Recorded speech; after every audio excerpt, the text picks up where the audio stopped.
Shalom adik-adik, ketemu lagi dengan Lause. Hari ini Lause ingin berbagi cerita dengan adik-adik yang ada di rumah. Tapi sebelumnya, mari kita berdoa. Tuhan Yesus, terima kasih. Hari ini kami mau mendengarkan cerita. Tuhan memberkati kami, Tuhan kuduskan kami, Tuhan perkenankan kami, dan kuasai hati dan pikiran kami sehingga kami boleh mengerti firman-Mu. Di dalam nama Tuhan Yesus Kristus kami berdoa. Amin. Adik-adik, Lause ingin bertanya kepada adik-adik. Siapa yang ada HP di rumah? Pasti semua kita punya HP. Apa sih fungsi utama HP? Bukan untuk bermain game, tapi fungsi utamanya untuk berkomunikasi dengan orang-orang, baik dengan teman kita, baik dengan orang tua kita yang jauh. Kita bisa berkomunikasi dengan mereka. Tapi kalau kita berkomunikasi dengan Tuhan bagaimana? Kan tidak bisa menggunakan HP. Kan Tuhan Yesus juga tidak bisa dipegang. Tuhan Yesus juga tidak bisa dilihat. Tapi Tuhan Yesus bisa diajak ngobrol dengan cara berdoa. Nah, jadi tema renungan kita, aku suka berdoa. Berdoa itu kalau kata orang-orang adalah napas kehidupan. Berdoa itu tanda kita membutuhkan Tuhan. Berdoa itu tanda kita mengucap syukur untuk segala perbuatan Tuhan di dalam hidup kita. Kalau hari ini kita boleh sehat, boleh beraktivitas, boleh membuka mata, semua karena Tuhan. Oleh sebab itu kita berdoa dan bersyukur di dalam doa kita. Berdoa itu waktu kapan saja. Waktu mau doa, waktu kamu makan harus berdoa. Misalnya makanan adik-adik hari ini cuma tempe tok atau tahu tok atau tahu sama sayur, tetap berdoa, mengucap syukur. Kalau Tuhan masih beri makan, kan masih banyak orang-orang yang tidak bisa makan, tapi tetaplah berdoa. Waktu tidur harus berdoa. Tanda kita bersyukur kalau Tuhan masih memberikan kita kekuatan dan kita masih diberikan waktu untuk menikmati satu hari ini. Dan waktu bukan waktu tidur saja, waktu kita bangun tidur harus berdoa. Waktu berangkat sekolah, waktu kita sakit, kita berdoa. Waktu kita dapat hadiah, kita berdoa selalu. Kapan saja, di mana saja, kita harus berdoa. Dan orang-orang yang berdoa, Tuhan selalu senang kepadanya. Tuhan dekat kepada orang-orang yang selalu berdoa. Bahkan Tuhan tidak pandang rambut adik-adik warna hitam, atau rambut adik warna pink, atau rambutnya keriting, atau muka adik-adik hitam, putih, pendek, tinggi. Tuhan tidak memandang itu. Tuhan tidak memandang rupa, tetapi Tuhan melihat hati adik-adik yang selalu senang berdoa. Tuhan dekat kepada adik-adik yang selalu berdoa.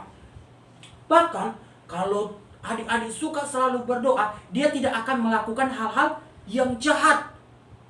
Karena orang-orang yang berdoa berarti orang-orang yang dekat dengan Tuhan. Orang-orang yang berdoa berarti orang-orang yang senang melakukan perintah Tuhan. Dia tidak akan melakukan hal-hal yang jahat. Sehingga Tuhan memberikan hadiah. Di mana? Di surga. Orang-orang yang selalu dekat dengan Tuhan, orang-orang yang selalu berdoa, disinilah Tuhan tempatkan. Tapi ada satu oknum yang tidak suka adik-adik berdoa. Siapa dia? Oh, iblis.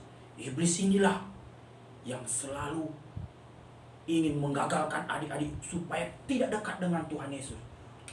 Adik-adik ini harus kita jauhkan dari Tuhan. Sehingga iblis berpikir, apa ya supaya adik-adik, supaya anak-anak ini tidak lagi berdoa, tidak lagi mencari Tuhan, baik di sekolah minggu, baik di sekolah di mana saja, mereka tidak usah berdoa lagi. Kan hari ini anak-anak, orang tuanya kan punya HP. Kita buat aja tontonan yang menarik. Kan banyak tontonan yang menarik. Mungkin adik-adik dibuatnya hari ini suka Mak Betty, atau film-film kartun Ipin, Naruto, Eddie Bird, bahkan SpongeBob, bahkan yang itu lagi, banyak. Nah, masih banyak lagi tontonan yang dibuat oleh iblis supaya adik-adik tertarik menonton. Boleh, yang tidak boleh harus selalu kecanduan menonton dan hanya menonton terus. Kalau kita bisa bagi waktu menonton, boleh saja, tidak ada yang melarang. Tapi yang dilarang pagi, malam, mau tidur nonton terus, dan akhirnya lupa berdoa. Itulah yang tidak boleh. Jadi caranya kita buat mereka menonton saja. Oh, selain nonton, kan ada anak-anak yang tidak suka nonton. Oh, kita buat mereka bermain. Mereka lebih suka bermain. Mungkin kalau mereka di luar, kita buat suka bermain bola, ataupun suka bermain lari-lari, ataupun suka bermain mungkin mobil-mobilan. Mungkin anak gadis suka main masak-masakan, ataupun suka boneka-boneka Barbie. Kita buat aja mereka bermain. Nah, kan orang tua mereka juga punya HP, dan anak-anak juga sekarang sudah ada yang punya HP. Kita buat saja mereka main Mobile Legends, ataupun main-main hal-hal yang lain, dan mereka fokusnya hanya main HP saja. Dan akhirnya anak-anak lupa berdoa. Waktu mereka lupa berdoa, pasti mereka akan melakukan apa yang kita perintahkan. Dan mereka akan menjadi anggota kita, dan mereka dekat sama kita. Dan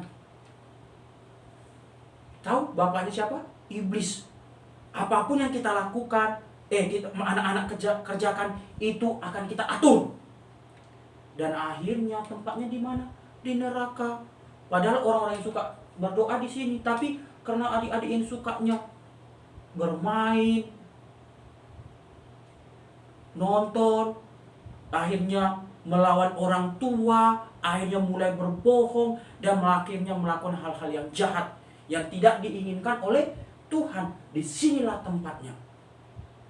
Kalau tadi orang-orang yang suka berdoa, orang yang suka memuji Tuhan, orang yang anak-anaknya tidak mau berbohong, tidak mau mencuri, tidak mau mengganggu teman, tapi karena ia tidak mau berdoa, akhirnya hal-hal yang jahat lain dilakukannya, dan tempatnya di sini. Siapa yang mau di sini? Tidak mau. Oleh sebab itu adik-adik, kita menjaga diri kita dengan selalu berdoa. Kalau kita berdoa, Tuhan senang kepada adik-adik. Dan amin buat ceritanya. Ayat hafalannya 1 Tesalonika 5 ayat 17.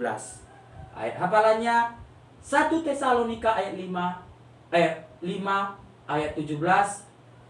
Tetaplah berdoa. Bunyinya begitu. Ayat hafalannya 1 Tesalonika 5 ayat 17. Bunyinya tetaplah berdoa. Jadi adik-adik, kita harus selalu berdoa. Baik waktu kita sakit, baik waktu kita senang, baik waktu kita sedih, kita harus selalu berdoa. Karena berdoa, kita tanda mengucap syukur, tanda membutuhkan Tuhan. Amin buat firman Tuhan. Mari kita berdoa. Tuhan, terima kasih hari ini kami diingatkan lagi untuk kami selalu berdoa.